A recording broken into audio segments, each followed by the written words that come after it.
I am the Tofu Golem. Please enjoy the video. You begin with the essentials. Sign into the Azure portal or open Azure CLI and confirm you have DNS zone and RBAC rights. Once done, choose the DNS zone and click Add Record Set. This is the first actionable step.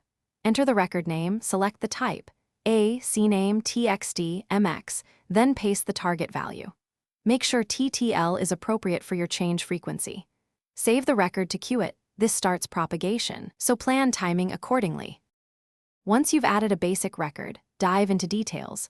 Choose exact type and fill fields, IP for a, alias target for CNAME, priority for MX, or quoted text for TXT. Make sure values match the external system. One wrong character breaks validation. If creating multiple records, avoid conflicts with existing entries and set the TTL to control caching. Use alias records for Azure resources to maintain health checks. After verifying, click Save and Confirm. To finish, validate with DIG or ENS lookup against Azure name servers and check the Azure DNS activity log for errors.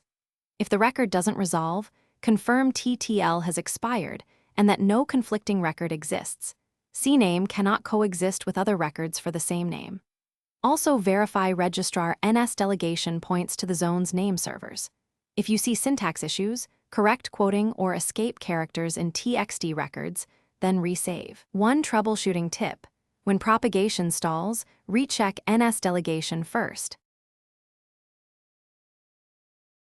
Thanks for watching. Consider subscribing if we helped you today.